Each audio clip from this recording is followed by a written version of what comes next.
I was introduced to alcohol when I was about 15, 16 years old.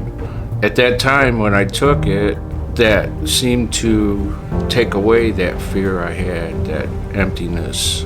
In the beginning it was the weekends, and then after that it was daily drinking. So that's where I ended up. And then the drugs, started doing drugs, and pretty much just whatever I could feed in my body. It gave me that false happiness, I can call that today. At that time it was happiness, and the more I had, the more I felt happy.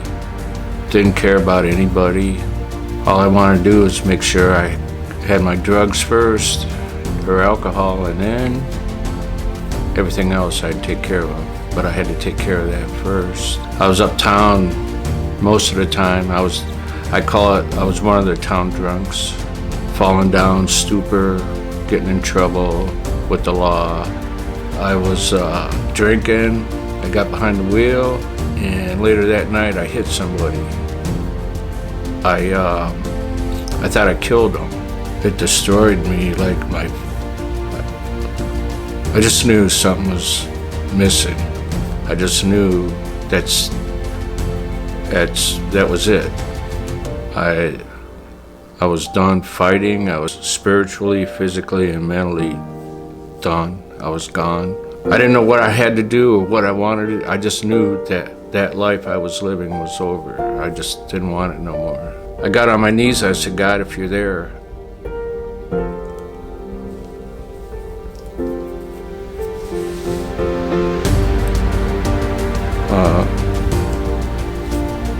I don't know what, but I need something.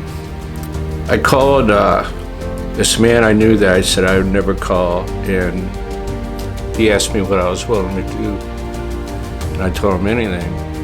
He introduced me to Alcoholics Anonymous, and that's where my life started with God, knowing that there was somebody there, a higher than me that could restore me to sanity. I don't know what, but one morning I got up and I just was shaking. I felt, it was horrible. And the first thing I thought was to take a drink. I fought it. All I kept thinking was the Serenity Prayer and the Our Father. That's what I learned in AA, and I just kept saying it and saying it and saying it. Finally, I just said, I can't take it. I have to get a drink. And I was walking my car and someone stepped in front of me, and I could smell the alcohol, and the obsession went away. And I've never had that obsession again to drink or drug. So I knew God was there for me. No one could tell me no different. That changed my life. Today I have the peace. Life is so much easier with God, with Jesus there. I'm just so grateful and happy. I still thank Him every night for my sobriety. You know, I have my problems like anyone, and that, but life is so much. It's more beautiful. My name's Bill Davis, and I know Jesus is in my life, and I know He can be in yours if you ask. Give it a try. You won't be sorry.